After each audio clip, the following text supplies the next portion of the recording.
Hi everyone, I'm Olivia Collins. Sign it or lose everything, Eleanor said, sliding the transfer papers across the table with a venomous smirk. Behind her, Rebecca casually flipped through a stack of cash, her painted nails skimming over the inheritance my grandfather had left me, like it was already hers. I never imagined I'd end up here, cornered in my own home, watching my mother-in-law and sister-in-law scheme to rob me blind.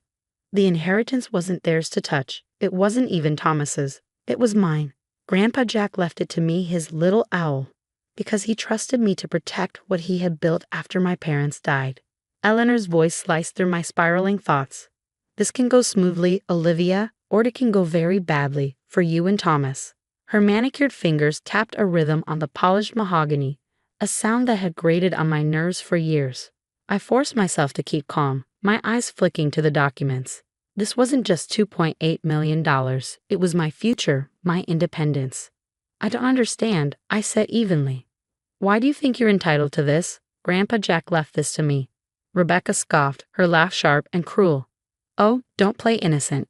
You probably manipulated that poor old man into rewriting his will. Everyone knows he wasn't in his right mind at the end. My chest tightened with fury. Don't you dare. Grandpa Jack was sharper than anyone I've ever known. Right up to the day he passed. You don't get to rewrite history just because it suits you. I turned to Eleanor, my voice firm. And you met him. You know exactly the kind of man he was. Eleanor waved her hand dismissively. Regardless, Rebecca's in the middle of a very messy divorce. She needs security. As family, you should be willing to help. Family. The word left a bitter taste in my mouth. In Eleanor's eyes, I'd never been part of their family. Not really. I was the kindergarten teacher from the wrong side of town, the woman who'd stolen her precious Thomas away from the society debutantes she deemed worthy. Where's Thomas? I asked, the realization hitting me that he wasn't here. Does he know about this? Eleanor's predatory smile widened. Thomas understands that family comes first. He agrees this is the best course of action for everyone involved. The words hit like a punch to the gut. He agreed? Without even telling me? I had such high hopes for you, Olivia. Eleanor sighed, feigning disappointment.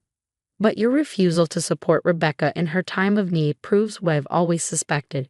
You don't belong in this family. Rebecca stepped closer, her hands gripping my shoulders with unsettling force. Sign the papers. Live. Don't make this uglier than it needs to be.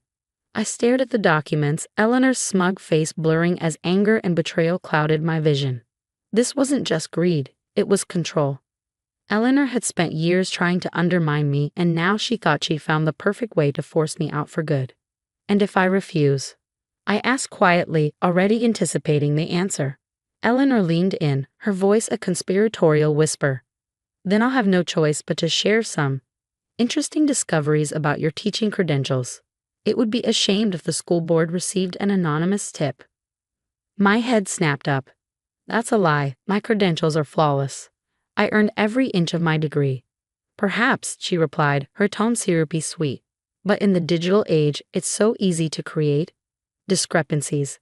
And with my connections, I doubt you get the benefit of the doubt. Rebecca resumed her humming, counting cash with theatrical glee. Think of it as an investment in family harmony, she chirped. I clenched my fists under the table, my grandfather's voice echoing in my memory. Always stand your ground, little owl. Don't let anyone push you around. But this wasn't just about standing my ground. I needed to be smart, strategic. They'd always underestimated me, the quiet kindergarten teacher who didn't belong in their world of old money and power plays. My fingers curled around the pen, steadying as an idea began to form. Let them think they'd won. Slowly, deliberately, I signed the papers. Eleanor's triumph was palpable as she snatched them back. See? That wasn't so hard, was it? She cooed. Rebecca beamed, clutching the briefcase full of cash like it was a prize. They left without a backward glance, too busy celebrating to notice the faint glint of metal at my collar. My grandmother's brooch, worn to every family meeting, hadn't just been an heirloom. It was a recording device. Eleanor and Rebecca thought this was the end of the game. They had no idea it was only the beginning. The next few weeks were a masterclass in patience. While Eleanor and Rebecca paraded their victory like peacocks, I perfected my role as the docile, defeated daughter-in-law. But beneath the surface, I was methodically setting the pieces into place. I can't believe how calm you are about this, Lisa, my best friend, said as we sat in our favorite cafe. Her voice carried a mix of outrage and disbelief. They stole your inheritance, Olivia. $2.8 million. I stirred my latte slowly, watching the foam swirl. Remember when I told you my grandfather was just a simple accountant? I said, my voice quiet but firm. That wasn't entirely true. Before his retirement, Grandpa Jack had been a forensic accountant for the FBI, specializing in exposing financial fraud. Growing up, he made it our special game. While other kids played tag, I learned to follow money trails, uncover irregularities, and piece together hidden schemes. The money was never the endgame, Lisa, I explained, setting my cup down. It was the bait. I opened my laptop, revealing a digital vault of evidence I'd been compiling for years. Every suspicious transaction from Eleanor's real estate firm, every shady property deal, every blatant instance of tax evasion, all meticulously documented. The recording of them threatening me was just the final piece. I continued scrolling through files. But this is the real weapon. The next day, I visited James Morton, one of Grandpa Jack's old colleagues and now a senior partner at Sterling and Morton Law. He smiled as I walked in, pulling a thick envelope from his desk drawer. Your grandfather asked me to hold on to these until you needed them, he said, sliding it across the polished wood. Inside was the crown jewel of evidence, a detailed web of Eleanor's most intricate schemes. Shell companies, money laundering, and fraudulent real estate transactions, painstakingly documented by my grandfather over the years. There's one more thing, James said, handing me a USB drive. He left this too. Said you'd know what to do when the time came. That evening, Thomas finally broached the subject of my attitude since signing over the inheritance. Mom says you've been cold at family dinners, he started, his tone accusatory. Can't you just appreciate that we're helping Rebecca through a tough time? I studied my husband carefully, feeling a pang of pity more than anger. Tell me, Thomas, I asked, my voice steady. Did you even hesitate when your mother suggested taking my inheritance? Did you think about me at all? His silence said everything. The next morning, I booked a meeting with Eleanor's fiercest rival, Victoria Kane. For years, Victoria had tried to expose Eleanor's fraudulent dealings, but she never had enough evidence. Victoria's eyes widened as she reviewed the files I brought. This is staggering, she breathed. With this, we cold. Destroy her, I finished, cutting her off. But that's not the goal. Not yet. I outlined my plan, watching as Victoria's smile grew with each detail. By the time I left her office, we had a pact that would change the game entirely. Sunday dinner arrived and Eleanor was in rare form. She gloated about Rebecca's new car, bought with my inheritance, as Rebecca grinned smugly. Oh, Olivia, Rebecca said sweetly, I thought you'd like to know. I'm using some of the money to open a press school. Isn't that perfect? We'll practically be colleagues. The irony nearly made me laugh. They still saw me as the naive kindergarten teacher, blissfully unaware of their games. They had no idea what tomorrow would bring. As I helped Eleanor with the dishes, playing the dutiful daughter-in-law one final time, she patted my head condescendingly. See, Olivia? This is what family harmony looks like. Things are so much better when you cooperate. I dried the last plate and smiled faintly, my voice even. You're right, Eleanor. Everything is exactly as it should be.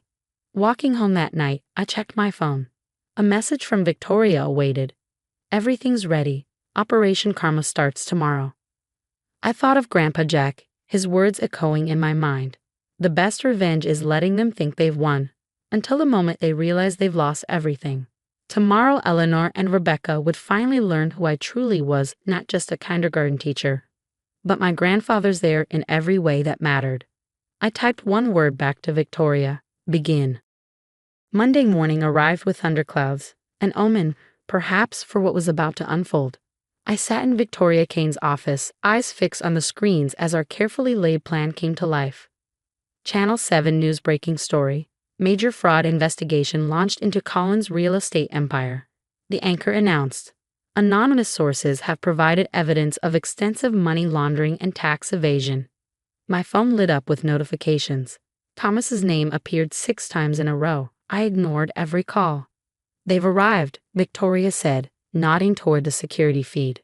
Eleanor and Rebecca stormed into the Collins real estate lobby, their faces pale and frantic. Minutes later, every local news station aired the recording of their inheritance extortion, blasting their threats for the world to hear. "This is only the beginning," I murmured, my grandfather's voice echoing in my mind. "Time for phase 2. Victoria picked up her phone and made the call we'd rehearsed for weeks. Within hours, her company announced a hostile takeover of Collins real estate, fortified by the mountain of evidence we provided. Stock prices plummeted, dragging Eleanor's carefully curated empire down with them. Eleanor's call came exactly when I expected. "What have you done?" she screeched, her voice shrill with desperation. "You vindictive little—" "Me?" I interrupted, calm and measured. "I'm just a kindergarten teacher, remember? But you might want to ask Rebecca about those shell companies she's been managing for you, the ones in her name." The line went silent. Then, barely a whisper, "How did you?" "My grandfather taught me well," I said, my tone like steel.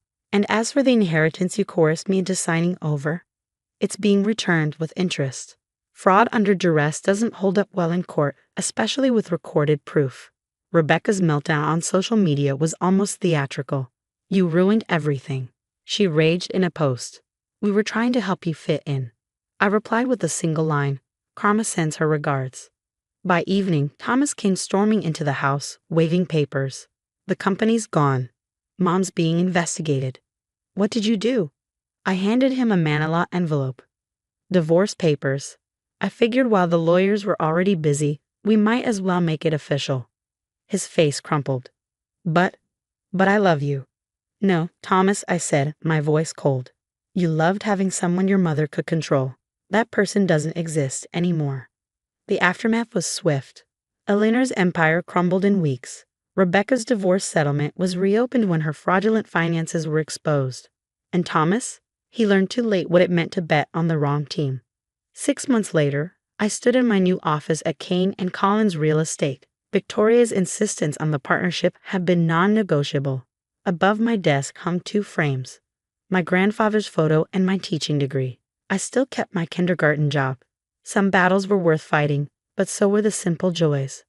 "Miss Collins," my assistant called from the door. "Your 2 o'clock is here." "Something about discussing terms?" Eleanor stepped in, unrecognizable in her plain attire. No designer suits, no sparkling diamonds, just a woman stripped of the power she once wielded. "Olivia," she began, her voice trembling. "I've come to beg." "No need," I interrupted, folding my hands on the desk.